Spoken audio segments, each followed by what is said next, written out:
pamoja na uimbaji. Ndio. Ukiwa mwimbaji mtaani kule watu huwa wana ile tuimbie. Hii ipo kule ulikotoka. Au hata kwenye gospel kuna namna ukifika sehemu watu wanapata vibe wapigie mistari miwili mitatu kidogo. Na ukiwa mwimbaji unakuwa na kihelehele. Lazima tu unakuwa na kihelehele. Kwa hiyo yani ni kama wewe unavyosema kwamba kwako unaona rahisi sana kutangaza. Kuna wakati unaweza kukaa ukaongea lakini ukaonekana unatangaza. Hata mwimbaji unaweza kaongea lakini mtu bado akaona kama unaimba. Okay. Kwa hiyo tunamshukuru Mungu kwa sababu imekuwa ni baraka pia. Hongera sana. Na Mungu kama ameweka kitu kwako, yale mafuta yanasogeza watu karibu yako. Nyimbo yako ipi ambayo imefanya vizuri sana na unasema hii nyimbo imeweza kuwa shuhuda, yaani unapokea shuhuda nyingi kutoka kwa watu zimeweza kuwagusa kati ya nyimbo zako zote ambazo umewahi kuimba? Kikweli namshukuru Mungu. Tumaini langu imekuwa nyimbo ya baraka sana. Tumaini langu ambao tunaisikia kwa background. Okay. Imekuwa nyimbo ya baraka ambao kwa kweli napata comment nyingi za watu. Okay. Inawagusa moja kwa moja. Hongera sana baba. Amina. Utukufu kwa Bwana. Utukufu kwa Bwana. Kuna mtu yote alikushawishi labda kutoka katika muziki wa dunia, yani bongo flavor kuingia kwenye muziki wa Injili? Amna, ni wakati tu sahihi wa Mungu ukifika. Kuna vitu mwenyewe unaona kabisa mimi nahitaji kubadilika na nahitaji kwenda mahali fulani. Okay. Kwa hiyo tumeona kuna wimbi kubwa sana la waimbaji wa bongo flavor kuhamia kwenye gospel, ikiwemo ndugu yetu Samil. Samil umefanya naye kazi. Ulifanya nyingi sio moja. Wakati kwenye muziki wa dunia sasa, kwenye bongo flavor. Okay, kwa sasa kwa sababu naye sasa hivi ameokoka, anaimba muziki wa gospel. Kwa hiyo ameamua kumrudia Mungu, anaimba gospel. Labda kuna mpango wote wa kufanya naye kazi au tayari kuna maongezi hapo? Hii imekaaje? Nikupe tu mshangao kwamba hii nyimbo unasikia kwenye background. Ndio. Yeye ndiye alikuwa producer wa nyimbo. Amepiga ile. Ameitengeneza nyimbo hii. Lakini mixing akafanya mtu mmoja anaitwa Saino. Okay. Yeah. Kwa hiyo ni mtu wa karibu, tunashauriana kwa mambo mengi, tunawasiliana mara kwa mara. Na namshukuru Mungu pia naye amehamia niliko. Kwa hiyo utukufu kwa Bwana. Alianza nani? Mimi nilianza. Ulianza wewe. Hongera sana. Mimi ndio nilimkaribisha. Hongera sana. Naamini pia waimbaji wengine wengi tunatamani pia watoke kwenye bongo flavor waje kwenye muziki wa Injili.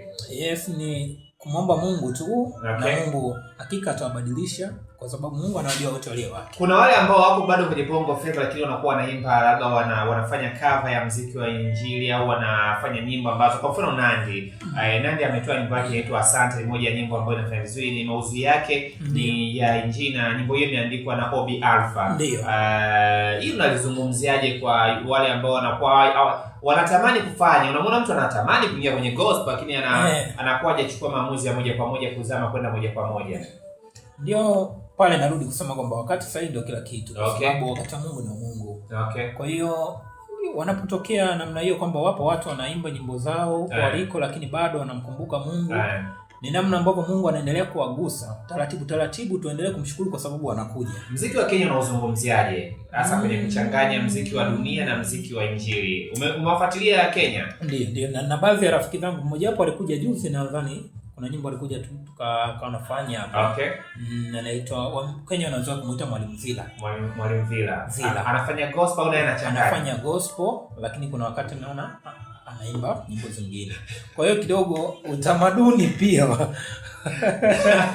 utamaduni wa wenzetu pia naona kidogo sijajua niseme katika namna gani. Tunamwona mtu kama Garden Angel ni mmoja ameweka simama yeye, yani baada ya zamani alikuwa lakini alipokuja kwenye gospel yani kwa yeye mimi namuona ameamua kustick kwenye gospel sana, lakini tukimzungumzia mtu kama Bahati anakuja anatoka, kuna Wilpo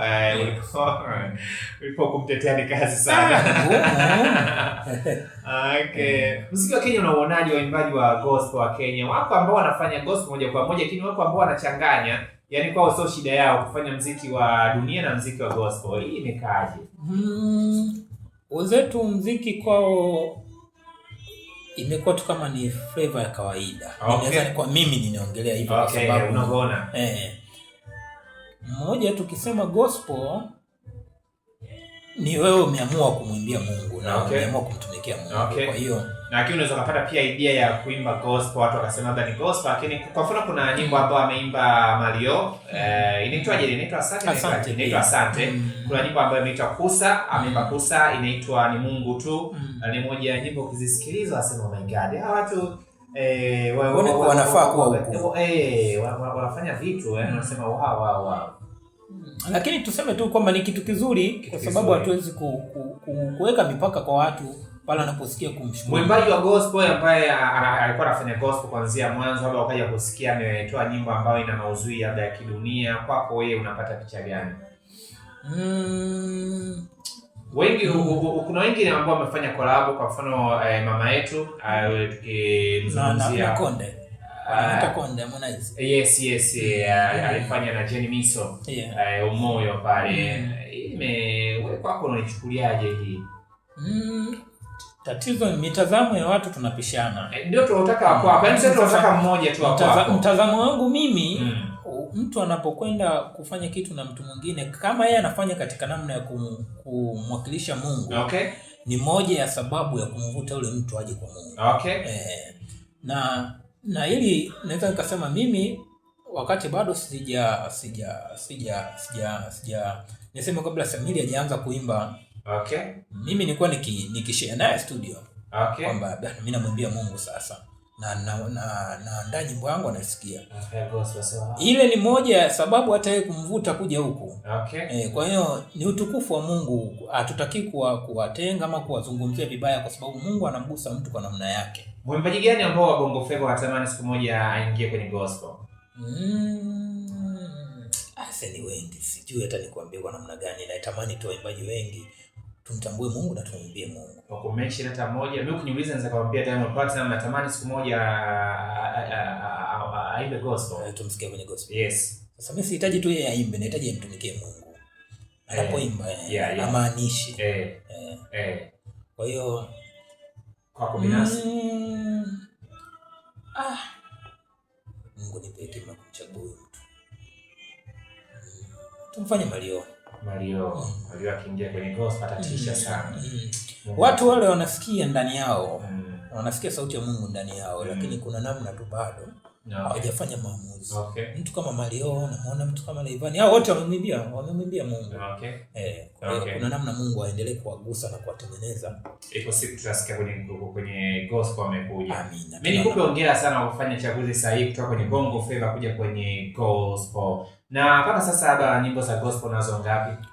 Namshukuru Mungu kwa sasa ninazo kama 8. Hongera, nyingi sana baba. 8 nyingi sana. Na sasa tukiwa tunaelekea mwishoni, nyimbo gani tuweze kuisikiliza kwa muda huu? Tumesikia Tumaini Langu, nyimbo gani nyingine hapo ungetamani tuweze kuruka nayo hapa tuisikilize? Wanitosha. Asante. Wanitosha. Na niwape tu habari kwamba soon nadhani tutakutana tena na nitaachia kazi nyingine. Wow. Mimi nadhani pia wasikilizaji wakae mkao wa kula wa kupokea. Hivi ngoje, mkao wa kula ni mkao gani? Mkao wa kula ni chakula kinapokuwa tayari. Kwa unajua muda wote na kwenda kula sasa. Sawa, mimi bwana Bravo, mimi nikushukuru sana na tukaisikiliza hiyo Wanitosha kwake Bravo, alafu utarejea hapa.